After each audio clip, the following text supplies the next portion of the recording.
I buried my husband 2 weeks ago, and the military taught me how to keep my face still even when everything inside me wanted to break. His name was Grant Whitaker.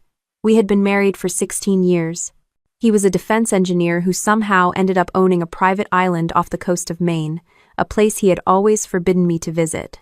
Even in our most open conversations, he only called it the property. He would change the subject every time I asked. It became one of those unspoken rules of our marriage, no questions about the island. On the day of the funeral, people kept saying the usual things. He was such a good man. He loved you and Piper. My 19-year-old daughter stood stiff beside me, angry and sad in equal measure. She didn't cry during the service. She stared at the folded flag on the coffin like it was a puzzle she couldn't solve. I noticed how her jaw clenched the way mine does before a briefing. 2 weeks later, we were in Neil Porter's office, Grant's longtime attorney. Neil's office smelled like old wood and coffee. The blinds were half closed even though the day outside was bright. Piper sat in the corner scrolling through her phone, eyes red but defiant. She blamed me for a lot lately, mostly for not telling her about the island. The truth is, I hadn't known much myself. Neil cleared his throat and slid a black leather folder toward me. "Sloan," he said, "your husband left very specific instructions. I'm to give you this key and this letter only after his passing." He opened a small box. Inside was a heavy brass key with a blue enamel tag engraved Granite Harbor Island. My stomach tightened. The island had a name. It felt real in my palm. "What's on the island?" I asked. "Grant repurchased it 3 years ago. All taxes and fees are prepaid for 5 years. The deed has been transferred to you." Neil pushed his glasses up his nose. "He also left a video message for you." Piper looked up from her phone. "Wait, Dad owned an island? And you're only telling us now?" Neil glanced at me. "Your father insisted on secrecy until his death." I opened the envelope. Grant's handwriting was precise, almost military. "Sloan, if you're reading this, I'm gone. I'm sorry for keeping this from you. The island is yours now. I've prepared it for you and Piper. Please go there before making any decisions. On the main desk is a hard drive with everything you need to know. Password is the date we met, plus your maiden name. Trust Owen Hale to help you on arrival." "Owen Hale?" I didn't recognize the name. Piper's voice cracked. "Why would Dad hide an entire island from us? And who's Owen?" Neil handed me another paper. Grant also left a video on this USB drive. He recorded it 6 months ago. I plugged it into Neil's computer. Grant's face appeared on the monitor, healthy and strong, not the pale man from his final weeks. He looked straight into the camera. "Sloan, if you're seeing this, it means I'm gone. I bought Granite Harbor Island for reasons I couldn't explain while I was alive. I needed time to set conditions. Please don't trust Mara." My stomach dropped at the sound of that name. Mara Whitaker, Grant's older sister.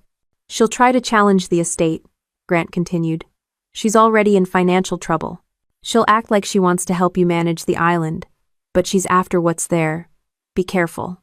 The video ended. Piper stared at the screen, then at me. "So Dad thought Aunt Mara was dangerous? She's been texting me nonstop since the funeral. She says she just wants to help." I turned to Neil. "Has she filed anything yet?" "She's contacted a lawyer about contesting the will," Neil said carefully. "But nothing official yet." Outside, the traffic hummed. Inside, I felt the click of a switch. The Navy had trained me to move from shock to action.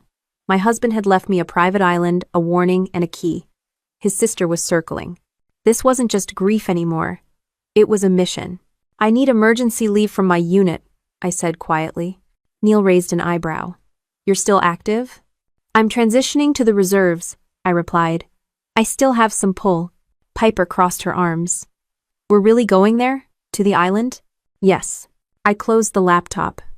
"Today." We left Neil's office with the key and the envelope. On the sidewalk, the spring air felt sharper. Piper walked ahead, her phone pressed to her ear. I heard her say, "Aunt Mara," and slowed my pace. She hung up quickly when she saw me watching. "What did she want?" I asked. "She says we should meet," Piper muttered. "She says she knows things about Dad. Not without me." My voice came out harder than I intended. Piper rolled her eyes but didn't argue. That evening I called my commanding officer, and requested emergency leave. I cited family estate matters and got approval for 2 weeks. I booked a small charter flight to Maine, then a ferry from the mainland to Granite Harbor Island. The entire process felt like prepping for deployment documents, transport, contingency plans. At dawn, Piper and I boarded the plane with 2 duffel bags. She kept her headphones on, staring out the window. I studied the printed maps Neil had given me. Granite Harbor Island was larger than I expected, over 200 acres, with a main house, outbuildings, and a small private dock. According to Neil, Grant had installed a self-sustaining energy system and upgraded all structures. When the ferry approached the island, the first thing I noticed was the lighthouse at the northern tip, its beams still functional. The main house rose above the trees, a mix of New England classic and modern lines. The dock was empty, except for a single man standing at the end, hands clasped behind his back. "You must be Commander Mercer," he called as we stepped off. His voice carried easily over the water. I tightened my grip on the duffel. "And you're Owen Hale?" "Yes, ma'am." He extended a hand. He was in his late 50s, lean and weathered, wearing a faded work shirt. "Your husband hired me to manage the property. He told me to expect you." Piper looked around. "This place is insane. Why didn't Dad bring us here?" Owen hesitated. He had his reasons. He was a careful man.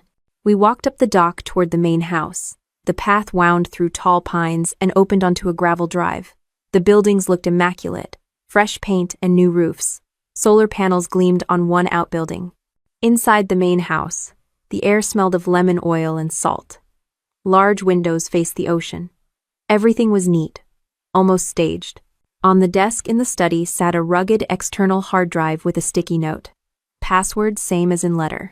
Before I could reach it, Owen cleared his throat. "Ma'am, there's something you should see first. The boathouse was broken into last night." I straightened. "By who?" "Don't know. I found the lock pried open this morning. Nothing obvious missing, but your husband kept some sensitive equipment there." Piper's eyes widened. "This is like a spy movie." "It's not a movie," I said flatly. "It's our life." I followed Owen to the boathouse. The door hung slightly ajar. Inside, the smell of diesel and seaweed mixed. Toolboxes sat open. A small security camera above the door had been ripped down. "Your husband installed a full surveillance system," Owen said. "I'll check the backup feeds, but whoever did this knew what they were looking for." I crouched near the broken lock. "We'll need new security protocols immediately. Can you handle that?" "Yes, ma'am." Entry 1. When we returned to the house, Piper was at the desk, staring at the hard drive. "Should we open it?" she asked. "Not yet," I said. "First we secure the property. Then we see what your father left." Owen nodded. "Smart approach. Grant always said you thought like a tactician." I looked out the window at the ocean beyond the dock. Somewhere out there, someone had already tried to breach this island. My sister was texting my daughter. My husband's warning echoed in my head. This was no longer just about grief. It was about control, protection, and understanding exactly what I'd inherited before anyone else could take it from me. I tightened my jacket against the wind as we walked back up the gravel path from the boathouse. Salt stung the air. Piper kept glancing over her shoulder at the water, her phone still clutched in her hand like a lifeline. Owen walked a few steps ahead, scanning the trees as if he could sense movement. Inside the house, the hard drive still sat on the desk. I picked it up and slipped it into my bag. "We'll deal with this after we get a handle on the security," I said. Owen nodded and headed toward the small control room near the kitchen where the camera feeds were routed. I went to the kitchen to make coffee. The place was spotless, stocked with new appliances and basic supplies. Piper sat at the counter, drumming her fingers. "I can't believe Dad kept all of this from us," she muttered. "Believe it," I said, pouring 2 mugs. "He had reasons." "He could have at least told me about Owen," she said, glaring at the older man's back as he typed at the console. Owen looked over his shoulder. "Your father wanted to keep you safe. He told me more than once that secrecy was the only way." Piper rolled her eyes. "That's so dramatic." "It's not drama," I said. "It's security." While they traded glances, I opened my laptop and connected to the island's internal network. Years in the Navy had made me comfortable with surveillance systems, and Owen's setup was decent. Several cameras still worked. Some had been disabled. The boathouse feed cut out at 0200 hours the previous night. Whoever broke in knew when to move. I made notes in a small notebook. Check locks, reset passwords, add motion sensors, install a new off-site backup. Grant had left the island in good condition, but the threat wasn't hypothetical anymore. By noon, Piper had wandered outside to explore the deck. I joined her. The ocean stretched endless and gray, dotted with lobster buoys. The lighthouse stood at the far edge of the island, its white tower stark against the pines. "It's kind of beautiful," she admitted. "Creepy but beautiful." "It's ours to manage," I said. "Not just some vacation spot." She leaned on the railing. "Aunt Mara texted me again. She says she's worried about you." I kept my voice even. "She'll say whatever she thinks will work. Don't answer for now." Piper frowned but slipped her phone into her pocket. We spent the next hour walking the perimeter with Owen. He pointed out the solar array, the water treatment shed, and the guest house. Everything had a maintenance schedule pinned inside. Grant had been methodical. At the boathouse, Owen knelt to show me a set of footprints in the dust fresh, leading to the back door where the lock was broken. "2 people," he said. "One heavier, one lighter." "Any boats on the water?" I asked. "Only a skiff tied up on the far side yesterday afternoon. It was gone before dawn." I took pictures of the prints with my phone. "We'll file a report with the sheriff's office tonight." Back at the main house, I set up a folding table in the study and spread out the maps Neil had given me. The island's shape looked like a crooked arrowhead, with the lighthouse at the tip and the dock at the base. The bunker entrance was marked near the center. Piper wandered in. "What's all this?" "Planning," I said. "We're not here on vacation. We need to understand what your father built." She crossed her arms. "You sound like you're back on duty." "I never really left." Owen returned with a fresh pot of coffee. "I've reset the main passwords. No one's getting in remotely without the new codes." "Good," I said. "Tomorrow we'll inspect the bunker." Piper groaned. "A bunker? This just keeps getting weirder." "It's a storage and communications hub," Owen explained. "Your father converted it from the old Coast Guard station." She flopped onto the sofa. "Of course he did." The afternoon passed with more checks. Power systems, fuel supplies, emergency radios. Each time I ticked off another item, I felt a little more control returning. Near dusk, a small motorboat appeared briefly on the horizon. I raised the binoculars. No markings, 2 people aboard. They slowed near the lighthouse, then turned away. Owen saw my face. "Want me to log it?" "Yes. Time, direction, description." Piper joined us at the window. "Is that normal?" "Not really," I said. "But it's open water. People can pass by." She bit her lip. "I don't like this." "You don't have to like it," I said. "You just have to stay alert." We ate a quick dinner of canned soup and crackers at the kitchen island. Piper was quiet, staring at her phone but not touching it. Owen told a story about repairing storm damage the previous winter. His voice was steady, but I caught the edge of tension under it. He was used to being alone out here, not dealing with intruders. After dishes, I walked down to the dock alone. The tide had gone out, leaving the pilings slick and dark. The lighthouse beams swept across the water at regular intervals. My boots crunched on the boards. This was the place Grant had chosen to hide whatever he thought was important. This was the place his sister wanted. I thought about the letter again. Please go there before making any decisions. I was here now, but decisions loomed anyway. Sell? Keep? Fight? Behind me, Piper called from the porch. "Mom?" I turned. She stood silhouetted by the light, arms wrapped around herself. "What is it?" I asked, walking back. "She says she wants to come tomorrow," Piper said quietly. "Who?" "Aunt Mara. She says she's on the mainland. She says she can explain everything." "One." I stopped at the bottom of the steps. "And you believed her?" "I don't know," Piper whispered. "She sounded nice." "She's always sounded nice," I said. "That's her skill." Owen stepped out behind Piper, holding a clipboard. "We can control access to the dock," he offered. I exhaled slowly. "Do it. Lock down until further notice." Piper hugged herself tighter. "I just want to know what's going on." "We'll find out," I said. "But on our terms." We went back inside. The house felt different now, less like a retreat, more like a forward operating base. Piper sat on the couch, scrolling through old photos of her father. Owen busied himself at the control panel, muttering about firewall updates. I opened my bag and set the hard drive on the desk again. My fingers hovered over it. The password was in my head. The truth was in there too. But before I plugged it in, I reached for the notebook instead, jotting down a quick plan. Secure the perimeter tonight. Inspect the bunker in the morning. Open the files after. From outside came the faint sound of a buoy bell. The lighthouse beam swept past the window. The tide shifted. Piper yawned and pulled a blanket around her shoulders. Owen shut off a row of monitors, one by one.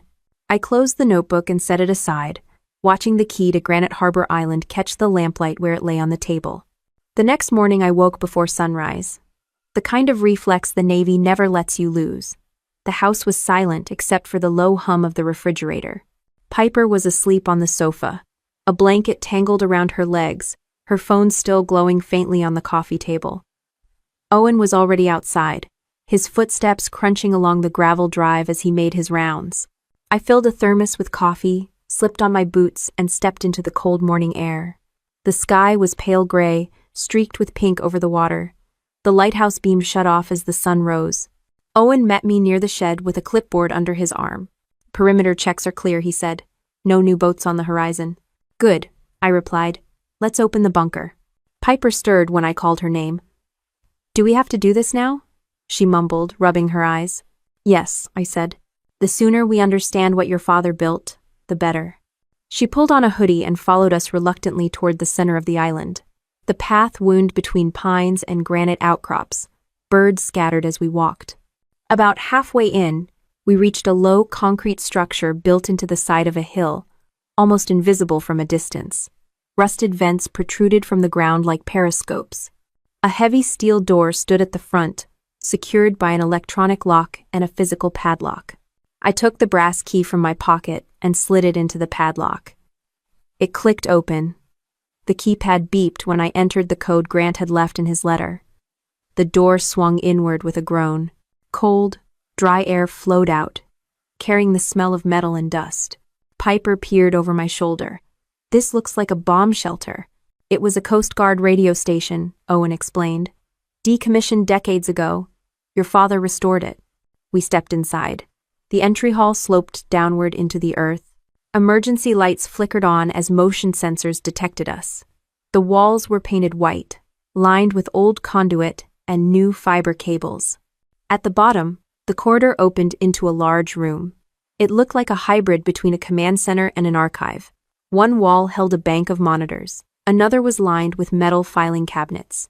Large maps of the Gulf of Maine and the North Atlantic were pinned to corkboards, covered in colored pins and handwritten notes. A long table held binders, sealed envelopes, and a rugged laptop. Piper walked slowly, eyes wide. Dad built all this? Yes, I said quietly. And he kept it off the grid. Owen went to a panel and flipped a switch. Fluorescent lights hummed on, revealing more details. Stacks of waterproof cases labeled Survey Data, Energy Projects, and Legal filled one corner. A safe stood against the far wall. I crossed to the main desk, where a small metal box held a portable hard drive identical to the one upstairs. A sticky note read, Backup. Open only after reading primary. Your father was thorough, Owen said. I opened a binder labeled Blue Current Title, Phase 3. Inside were contracts, feasibility studies, and environmental impact reports. One page bore Mara's name under Prospective Consultant, with a question mark next to it. Another folder contained email printouts between Grant and an executive at Atlantic Fiberlink about laying new undersea cables through waters adjacent to the island. Piper pulled a file from a shelf. Look at this. She handed me a stack of receipts showing wire transfers to a shell company linked to Mara. The amounts totaled nearly $2 million. My jaw tightened. He was tracking her, I said. He knew she was moving money. On the opposite wall, a whiteboard listed tasks. Install new sensors, finalize easement with Blue Current, update trust documents, record video for Sloan. The last item was checked off in thick black marker. I sat at the table and opened the rugged laptop. It booted to a password prompt. I entered the code from Grant's letter. A folder labeled, For Sloan, appeared on the desktop. Inside were dozens of files, scans of deeds, maps, photographs of seabed surveys, and a video file titled, "Watch First." I clicked it. Grant appeared on screen again, this time wearing a fleece jacket inside the very room we were sitting in. He looked tired but focused.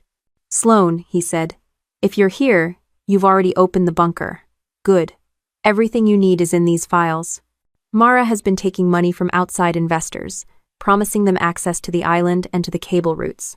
She forged documents to position herself as a trustee. I've been building evidence quietly. Use it before she does, and be careful she won't stop just because I'm gone. The video ended. I stared at the screen for a moment, then closed the laptop. Piper's face was pale. "Aunt Mara did all that?" she whispered. "She did more than that," I said. "She tried to set herself up to take this from us." Owen cleared his throat. "There's also a secondary room behind that door." He pointed to a reinforced hatch at the back of the bunker. "Your father called it the war room. He said it was only for emergencies." I walked over and turned the handle. The door swung open easily. Inside was a smaller chamber lined with corkboards and shelves. Every wall was covered with maps, diagrams of undersea cable routes, lists of names, and copies of legal filings. In the center stood a large table with a tactical-style map of the island, marked with colored stickers: dock, lighthouse, boathouse, perimeter sensors. Piper stepped inside and ran her hand over the table. "It's like he was planning a mission." "He was," I said, "protecting this place." I opened a drawer and found a sealed envelope addressed to me. Inside was a simple note: "If anything happens to me, trust no one but Owen. Use your training, protect Piper." I folded it and slid it into my pocket.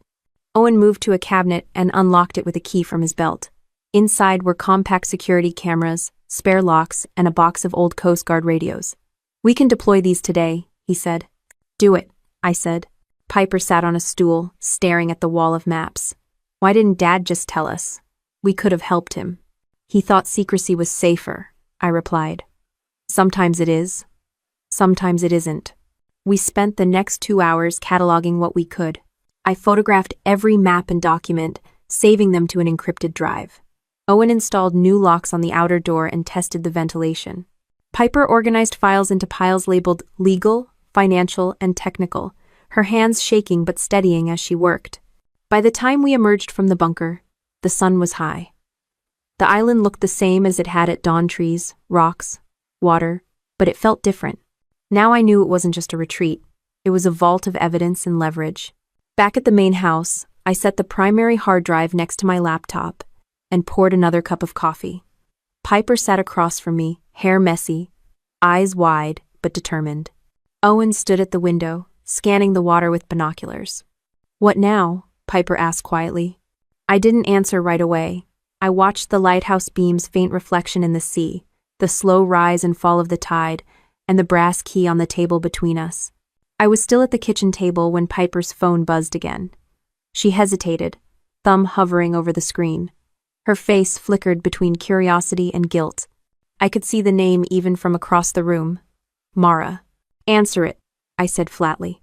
"On speaker." Piper swallowed hard and tapped the green icon. "Hi, Aunt Mara." "Sweetheart." Mara's voice came through smooth and warm.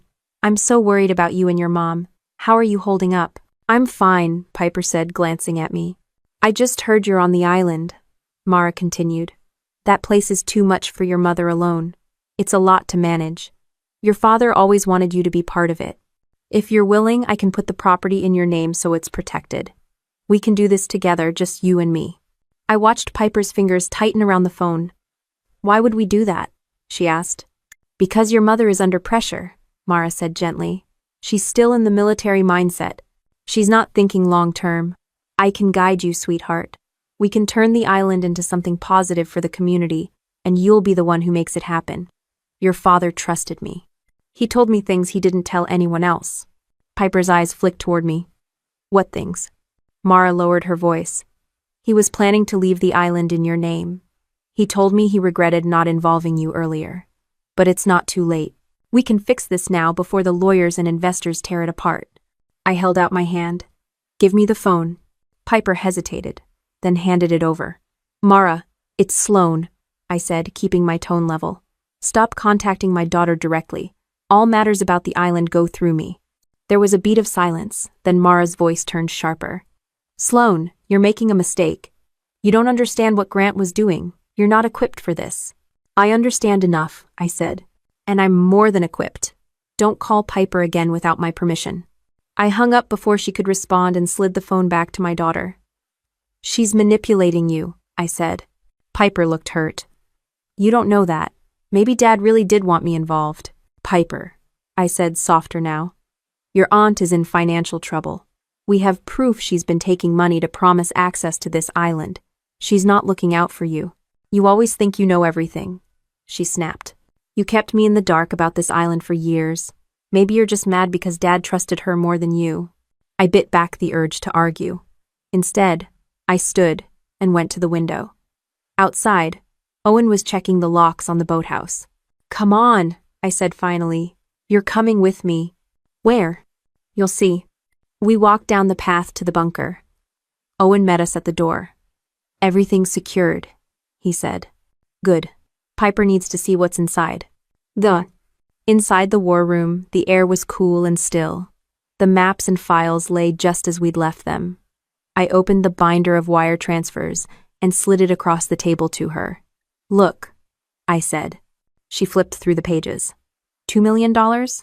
That's what your aunt has already taken from investors, I said. She promised them she'd deliver this island and the cable routes. She can't deliver without our signatures. Piper stared at the numbers. Dad knew? He documented everything, I said. He was building a case. She sank onto a stool. Why didn't he tell me? Because you were 19, I said. Because he thought secrecy was safer. He was wrong about some things, but not about Mara. Owen pulled a small envelope from a cabinet. This came by courier 2 days before Mr. Whitaker died, he said. He told me to give it to you if anything happened. I took the envelope and opened it. Inside was a copy of a forged power of attorney naming Mara as trustee for Piper. The notary stamp was fake. That's a felony, I muttered. Ed. Piper covered her mouth. She really did this? Yes. I slid the paper to her. This is why you don't sign anything she sends you. She stared at the document, then at me. What are we going to do? We're going to handle it, I said. Step by step. Starting now. I pulled out my notebook and began drafting a plan. Owen, you'll install the new cameras today. Piper, you'll help me scan and upload all these documents to a secure server. Tonight I'll call Neil and have him prepare an objection to any filings Mara makes. Piper nodded slowly. Okay. We spent the next several hours working. Owen moved through the property, installing hidden cameras at the dock, the lighthouse, and the boathouse. Piper and I scanned contracts, emails, and maps, saving them to encrypted drives. She was quiet, but focused. At one point, she said, "She sounded so nice on the phone, like she really cared." "She's good at sounding nice," I said. "That's how she gets what she wants." By late afternoon, the war room was in better order than when we'd found it. Files labeled, drives backed up, locks changed. I felt the same kind of clarity I used to feel before a mission, every piece of gear checked, every contingency planned. We stepped out into the cool air. The sun hung low over the water, throwing long shadows across the island. Piper squinted toward the mainland. "Do you think she'll come here?" she asked. "She'll try," I said, "but she won't catch us off guard." Back at the main house, Owen handed me a printout from the new camera system. The boathouse feeds live again. Motion sensors armed. Any movement will get an alert. "Good work," I said. Piper dropped onto the couch, rubbing her temples. "This is insane," she murmured. "I feel like we're in some kind of operation." "We are," I said simply. "We're protecting our home." She looked up at me then, a flicker of resolve in her eyes. "Okay, tell me what to do next." I handed her a stack of non-disclosure forms Neil had sent. "Sign these. They'll let him act on our behalf in court." She signed without hesitation. "Done." I tucked the papers into a folder and set it aside. Outside, the wind shifted, carrying the faint sound of a boat engine. Owen glanced out the window but said nothing. I poured 3 mugs of coffee and set them on the table. "We'll keep going," I said. No one argued.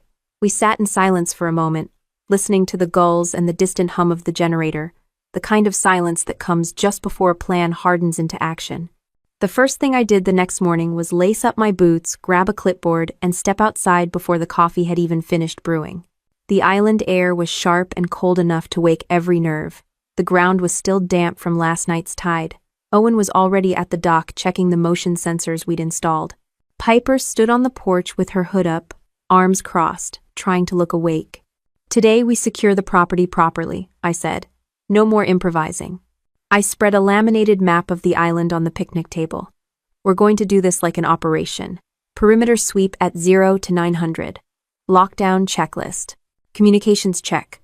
File a report with the sheriff. Piper, you'll back up the evidence, drive to the cloud at Neil's secure link. Owen, you'll handle hardware." They both nodded. Piper looked wary but didn't complain. We started with the dock. Owen walked me through the new camera placements, the hidden sensors under the planks, and a small solar-powered repeater he'd mounted on the lighthouse to extend the signal. "Any boat within 50 yards will ping the system now," he said. "Good," I replied. "We'll set up a routine of hourly checks." From there we moved to the boathouse.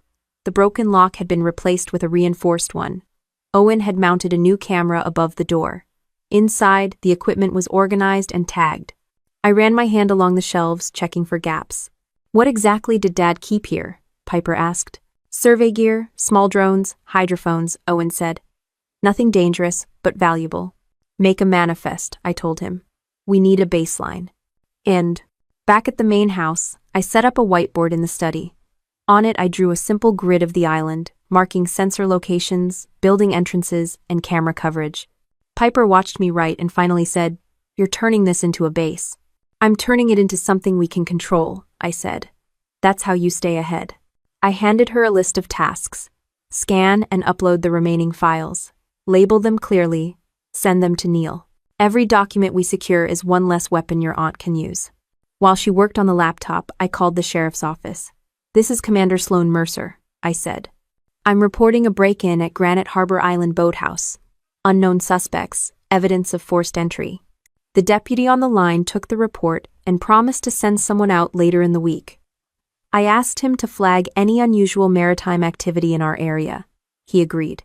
When I hung up, Piper was still typing. "Neil's system is solid," she said. "He's encrypting everything on his end." "Good," I said. "We'll need it." By midday, we had a functioning command post in the study. The hard drives were in a locked drawer. The cameras streamed to a dedicated monitor. Owen installed two-way radios in the house, the boathouse, and the lighthouse. "Backup power for everything," he said, plugging in a battery bank. "Run a test tonight," I said. Piper came over with a printed sheet. "I've organized the files into 3 folders: legal evidence, financial trails, and technical projects." "Perfect," I said. "Print a copy of the index and store it off-site." We broke for a quick lunch, sandwiches from supplies in the pantry. Piper seemed calmer now, her shoulders less tense. She was seeing the island not as a mystery but as a system she could help manage. After lunch, I led her and Owen through a dry run of an emergency scenario. If an unauthorized boat lands here, Owen calls me on radio channel 1. Piper goes to the safe room upstairs and locks the door. I intercept at the dock. No heroics, just procedure. Piper rolled her eyes but nodded. "Got it. Say it back," I said. "Owen calls you. I go upstairs, you handle the dock." "Good."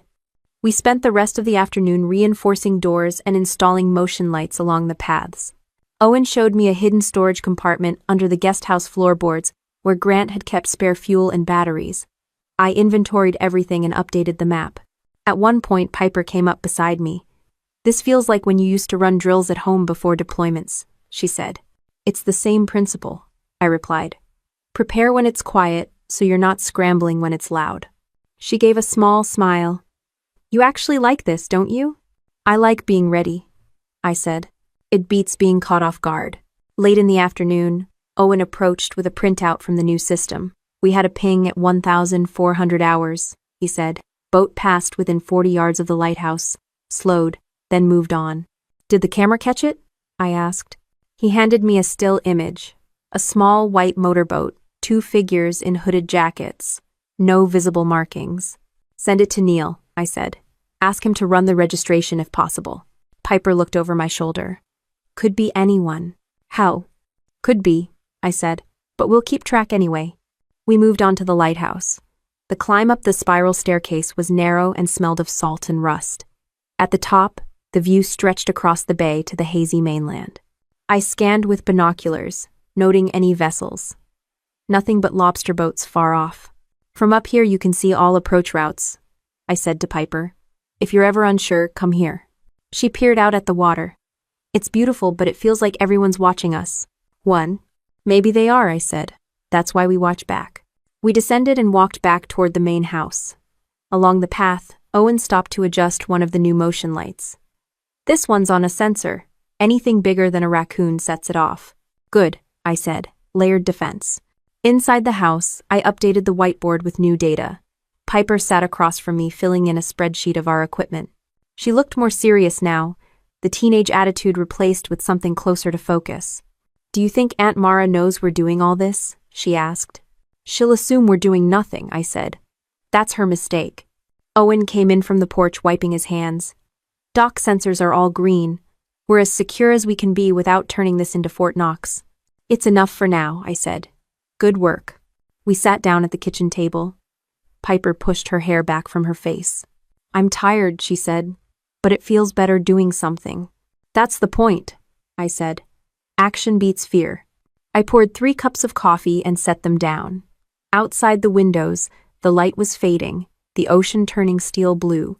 The lighthouse beam clicked on again, sweeping across the water. Owen adjusted the radio on his belt.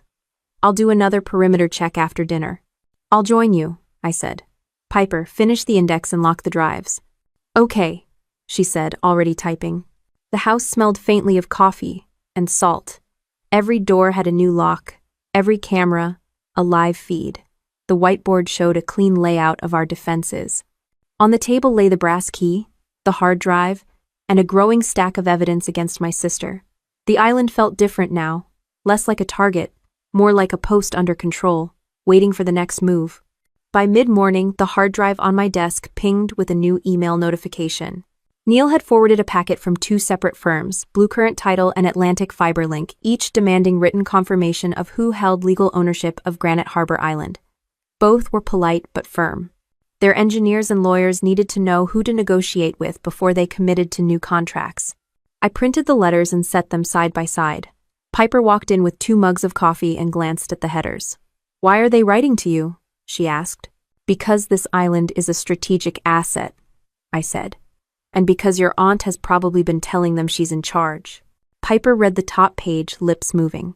They're saying we have 48 hours to respond or they'll suspend all work. Exactly. I slid the letters into a folder. They're testing us. If we hesitate, they'll assume she's the point of contact. Owen came in from outside with a folder under his arm.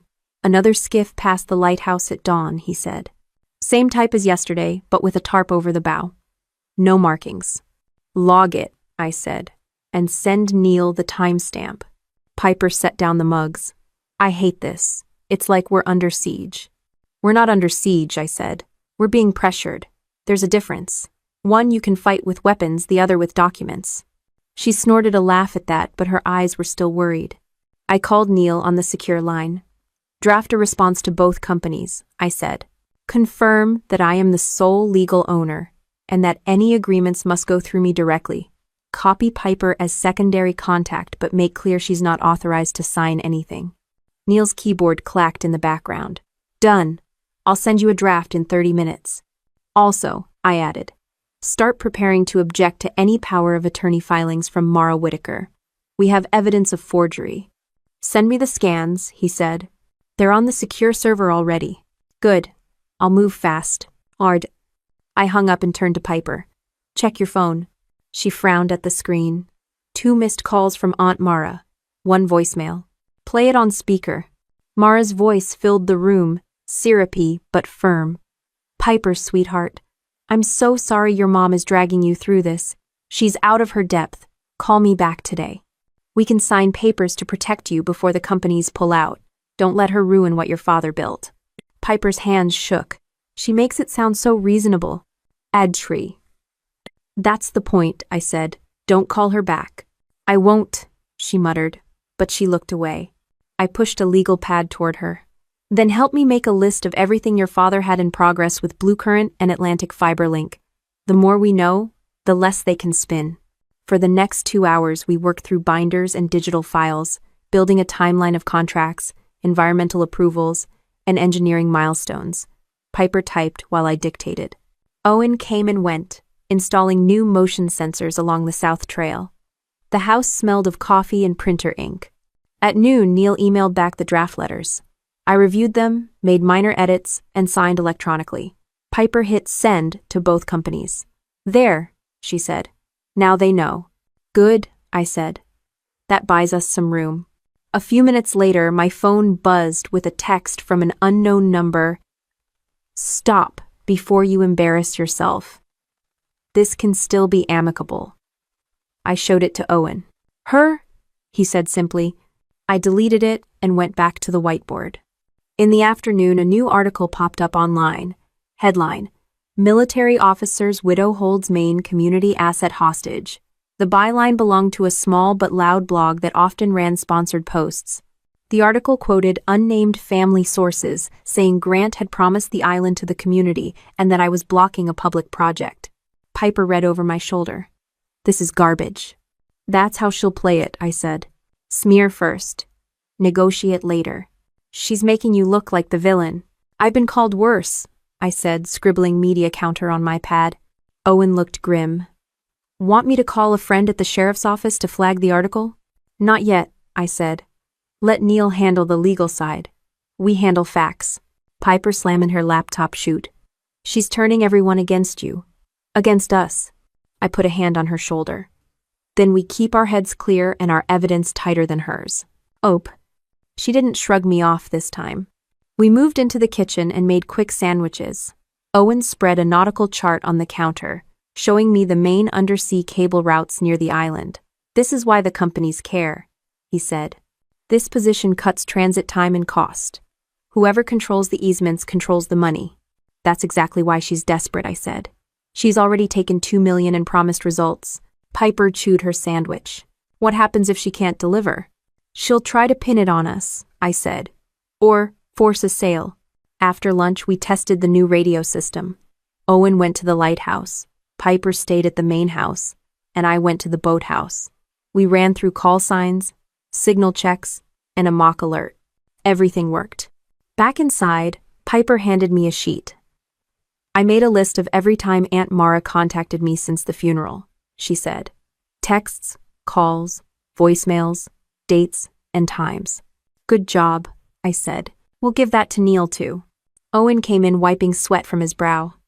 South path sensors are up. That covers all land approaches. Perfect, I said. We're done with the basics. Now we plan next steps. I opened a new folder labeled Countermeasures and began outlining tasks. Confirm corporate contacts, prepare press statement, secure offshore backups of evidence, identify any weak points in our legal position. Piper watched me write, her expression shifting from anxious to intent. I want to help with the statement, she said. I'm good at social media. Draft something factual, no emotion, I said. We're not feeding her narrative. She nodded. Got it. The afternoon light slanted through the windows, glinting off the brass key on the table. Outside, gulls wheeled over the water. The house felt less like a target and more like a command post now, every person with a role.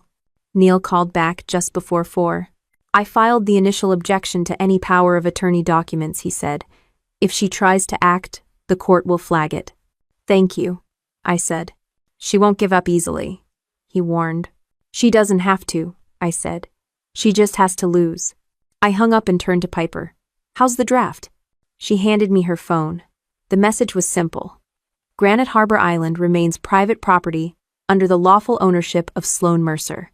No agreements or transfers are valid without her signature. We are committed to environmentally responsible development. Perfect, I said. Send it to the companies, not the press. Let them know we're steady. She tapped send. Done. We sat for a moment in the quiet hum of the house. Outside, the wind shifted, and a bell buoy clanged somewhere out on the water. Owen adjusted the radio on his belt. Piper exhaled slowly and reached for her laptop again. The map on the whiteboard was full of colored pins, now dock, lighthouse, boathouse, sensors, cameras.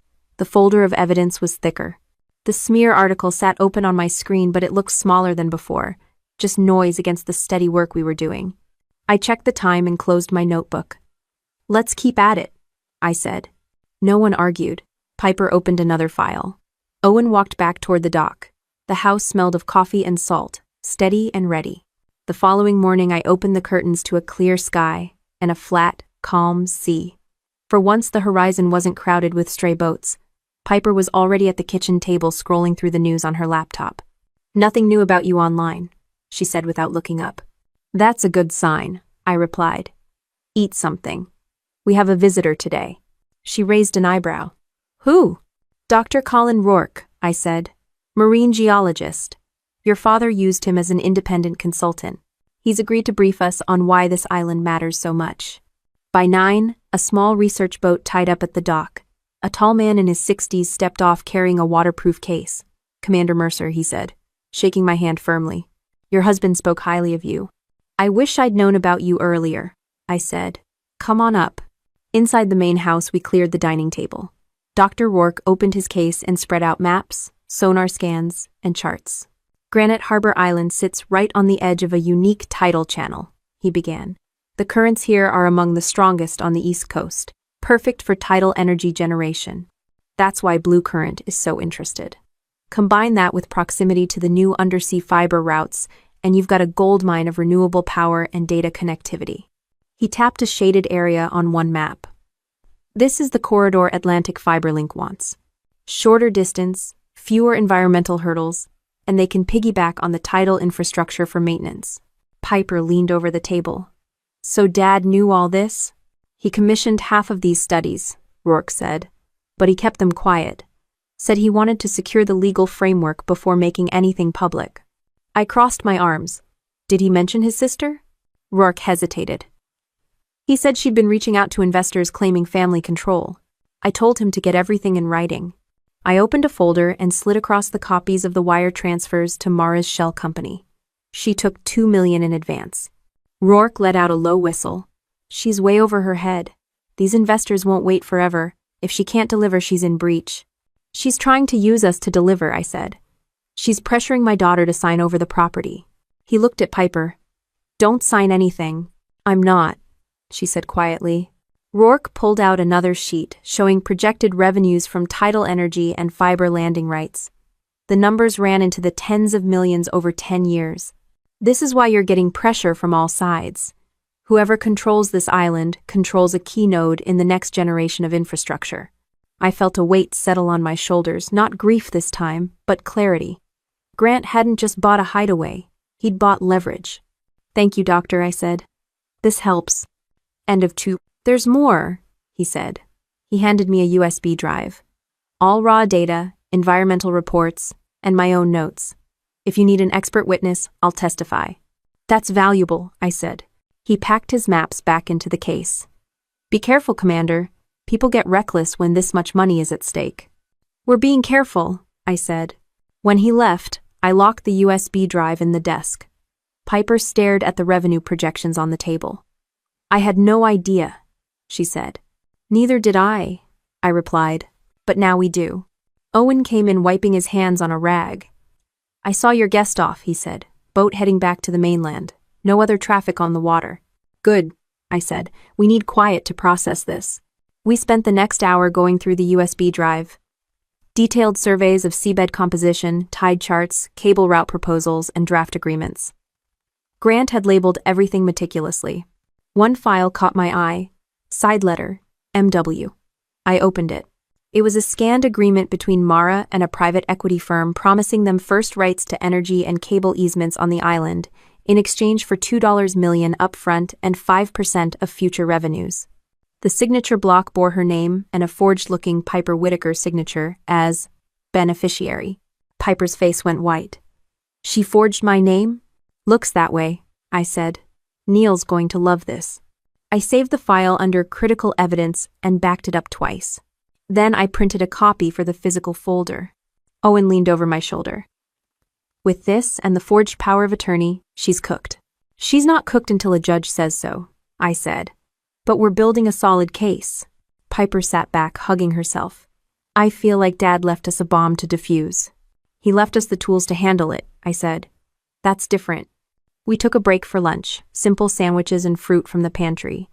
The atmosphere in the kitchen was tense but focused. Piper was quieter, scrolling through her phone but not texting anyone. Owen checked the camera feeds every few minutes.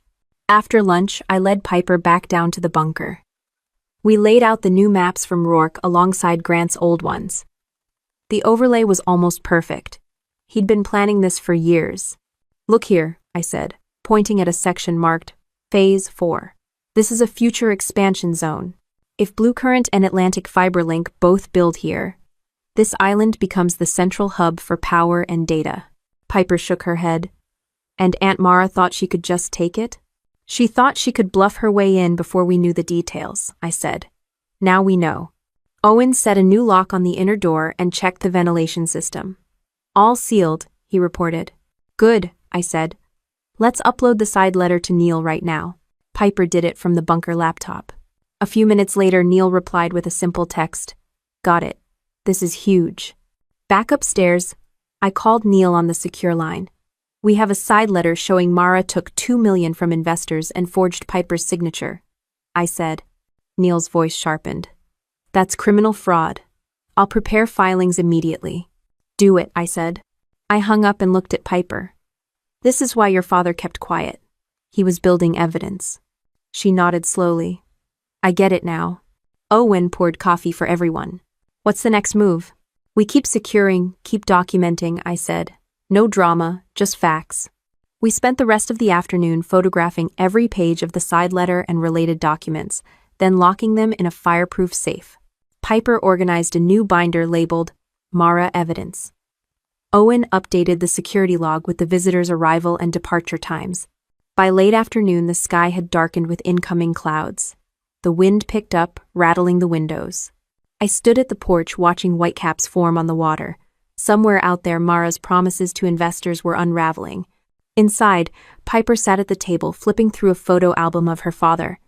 She looked up at me, her expression calmer than it had been in days. He really was trying to protect us, she said. Yes, I said. And now it's our turn. Owen adjusted the radio on his belt and scanned the water with binoculars. No boats in sight, he reported. Keep it that way, I said. I closed the door against the rising wind. The house smelled of salt and coffee and fresh paper.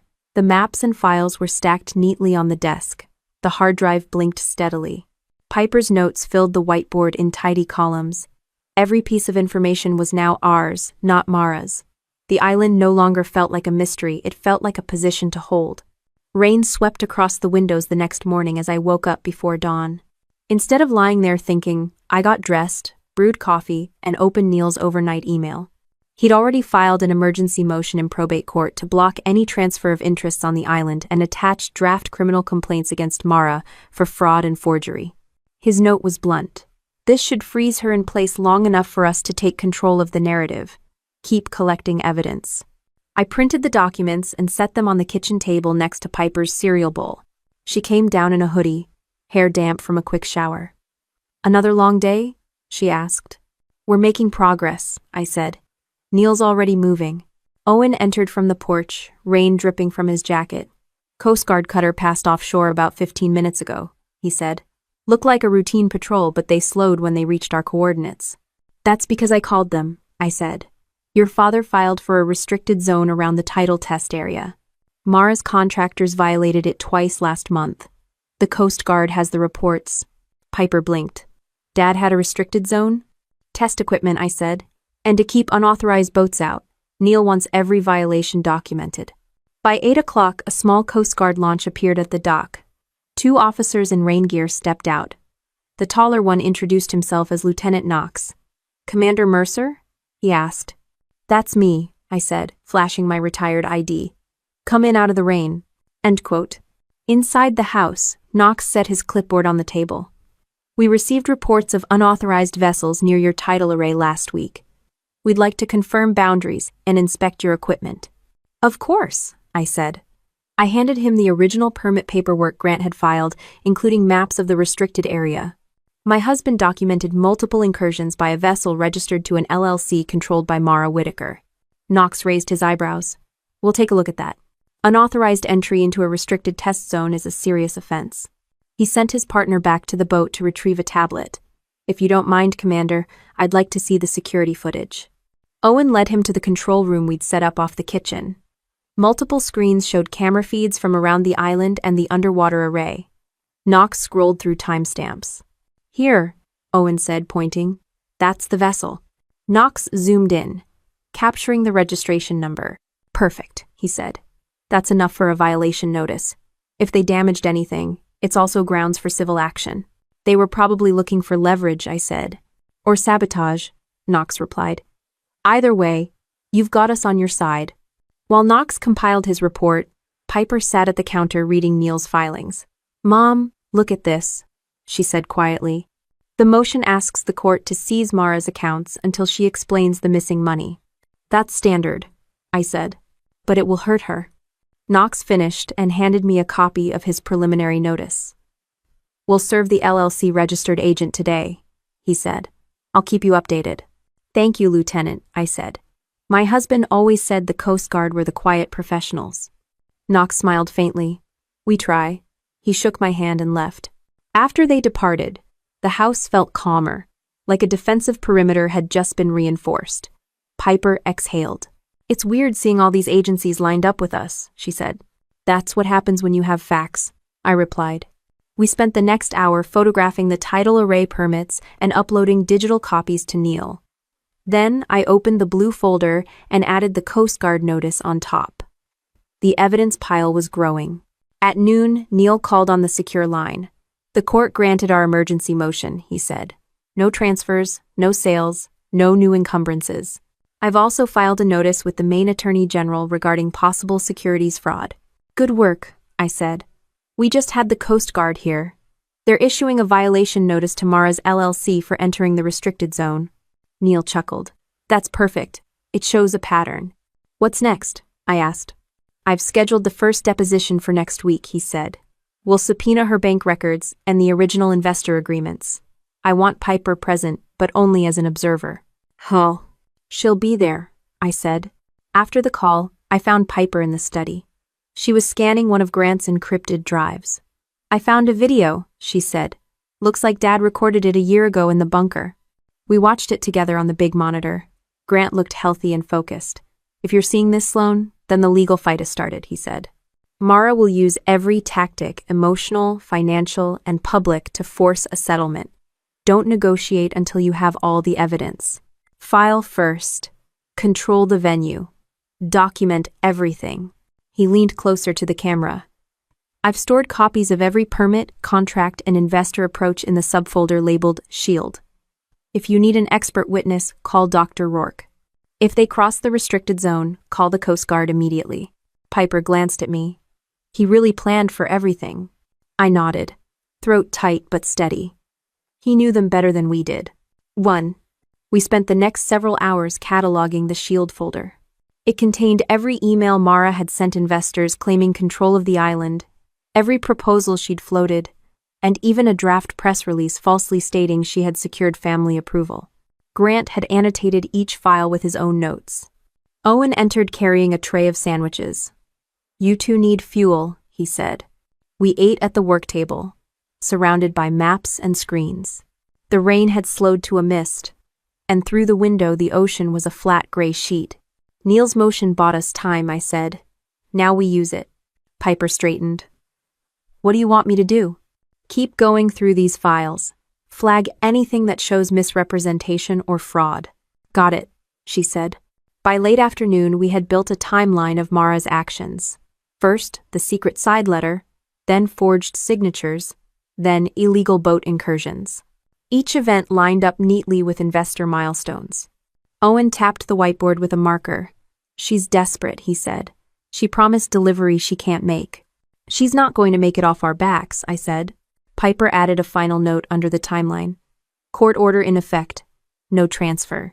She stepped back, studying the board like a battle plan. I watched her, seeing in her posture the same quiet focus Grant had shown in his videos. For the first time, she wasn't just reacting. She was working with me. Outside, the mist thickened into fog, wrapping the island in a soft gray curtain. The hum of the generator was the only sound. We sealed the evidence drives in the safe and closed the bunker door behind us. The house smelled faintly of coffee and damp paper. Upstairs, Piper opened a window to let in the cool air. "It feels different now," she said. "It is different," I said. "We're no longer on the defensive." She smiled faintly. "Dad would be proud." I didn't answer. I just looked at the evidence board one more time, each piece a solid brick in the wall we were building. The island felt less like an inheritance and more like a command post. Facts, maps, and orders replacing the uncertainty of the past weeks, everything moving toward clarity without a single word about an ending. The fog still clung to the island the next morning when I sat down with my second cup of coffee and opened my email. 3 new headlines blared from the screen, all variations of the same theme. Military widow blocking community energy project. Private island greed threatens main jobs. Sister of defense engineer says she's shut out a family legacy. Each article quoted Mara as the brave whistleblower trying to rescue the island from me. Piper came in with her own mug and froze when she saw the headlines. "She's everywhere," she muttered. "She's paying for placement," I said calmly. "You can tell by the identical wording. It's a coordinated push." Owen entered carrying a small box of tools. "2 of the cameras went offline last night," he said. "Not whether somebody hit the feed. Looks like a remote hack." I stood immediately. "Show me." We moved into the control room. 2 black squares glared from the grid of camera feeds. Owen pulled up the log file. "Signal drop at 2:13. Someone tried brute force passwords." "Anyone ashore?" I asked. "No movement sensors triggered," he said. "Could be off island." I took a breath, shifting into a familiar mental gear. "All right. We treat this like a counterintelligence operation. First, lock out the entire network, change every password, disconnect anything not essential. Second, set up a separate offline recorder for the cameras so even if they hack in again they get nothing live." Owen nodded. "Already moving." "Piper," I said, "pull up every article Mara has pushed in the last 24 hours. Screenshot them all. Make a timeline." She opened her laptop, jaw tight. "Got it." I began drafting a counterstatement for Neil to send to the press. No emotion, just facts. Commander Sloan Mercer is the sole lawful owner of Granite Harbor Island. Any claims to the contrary are under legal dispute. No public easements have been granted. All statements to the opposite are false. Short, sharp, verifiable. "Send this to Neil," I told Piper. "Let him distribute through his channels." While she worked, I called a former colleague from my Navy days who now ran a small cybersecurity firm. "I need a quick assessment of a possible breach," I said. "Nothing classified, just a private system." He asked for the logs. I emailed them immediately. "I'll have a report for you in a few hours," he said. When I hung up, Piper looked up from her screen. "She's got an article on every major local outlet, even a radio interview scheduled at noon." "Perfect," I said. "That means she's playing offense. We're about to take her footing out from under her." Owen returned from the equipment closet. "I've isolated the cameras on an air-gapped recorder. No more remote access." "Good," I said. "Now check the physical locks." He left again without question. I sat next to Piper. "Show me the screenshots." She scrolled through them. Same quotes, same phrases, same headshot of Mara in a blazer looking concerned. She's using words like protect, community, and legacy. I jotted notes on a pad. Then we counter with fraud, forgery, and illegal entry. People may like a savior story, but they hate being conned. At 10, Neil called. "I've seen the media blitz," he said. "Don't respond directly. I'll issue a legal statement citing the forged documents and the Coast Guard violation. That'll chill the outlets." "Do it," I said. "Also, our cameras were hacked at 2:13. We've isolated the system, but we may need a forensic report." "Send me everything," he said. "Already did." After the call, I went outside to inspect the boathouse. The fog muffled sound, turning every gull cry into an echo. Owen met me there. "No signs of forced entry," he said. "Locks intact." "Good," I said. "We'll assume remote only." Back in the house, Piper had finished the timeline of articles. It was almost comical in its precision, 7 outlets, Identical stories, launched within 30 minutes. Copy this to Neil, I said, and save a local copy. She did. I can't believe she's doing this, she said. She's making me look like the ungrateful kid who won't share. That's because she can't win legally, I said. This is her only play. I led Piper down to the bunker. We laid out all our evidence again, this time in a single line across the table. The forged power of attorney, the side letter with investors, the Coast Guard violation notice, the media timeline, a visual map of her scheme. Piper stared at it. It's like a board game. It's like a battle map, I corrected. And we're not moving pieces randomly. We're executing a plan. I photographed the layout for Neil. Then I opened a fresh notebook titled Counterattack. In it I listed our assets: legal filings, expert witness, Rourke, regulatory allies, Coast Guard, technical evidence, and now cyber logs. Under next moves I wrote deposition prep, public narrative, physical security, investor outreach. Owen joined us, carrying a small drone. Found this in the storage room, he said. Coast Guard spec but unregistered. Mr. Whitaker used it for shoreline surveys. Charge it, I said. We'll run our own patrols. He nodded and set it on the workbench. We spent the next hour cleaning up the war room, replacing maps with updated versions and pinning new photos on the board. Piper wrote labels in neat block letters. The room smelled of paper and fresh coffee from the thermos I'd brought. When we emerged upstairs, the fog had started to lift. The lighthouse beam cut through in slow arcs. I felt that familiar calm I used to feel on deployment right before executing a counterplan. Owen returned from the porch. No boats on the horizon, he reported, tides turning. Launch the drone after lunch, I said. Let's see if we can get aerial shots of any vessels lurking beyond sensor range. He grinned slightly. Yes, Commander. Piper was at the kitchen counter drafting a neutral statement for social media. Something like this? She asked. I read it. We remain focused on protecting Granite Harbor Island and its environmental and legal integrity. False claims will be addressed in court. We appreciate community support. Perfect, I said. Post it quietly and leave it at that. She tapped send. After lunch, Owen took the drone out and launched it from the lighthouse balcony. We watched its camera feed on a tablet as it rose above the island, panning slowly. No boats within a mile, just gray water and gulls. Good to know, I said. Piper leaned against the railing. It feels less scary when we're doing something, she said. That's the point, I replied. We went back inside and I updated the counterattack notebook with our progress. Neil texted back. Statement released. 2 outlets already pulled the story pending verification. I showed it to Piper. See? Facts beat noise.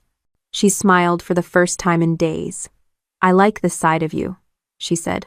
It's just the side your father always counted on, I said. Owen came in with the drone. Battery low but all clear, he said. Good work, I replied. We gathered around the kitchen table. The whiteboard showed our defenses. The evidence binder was thicker than ever.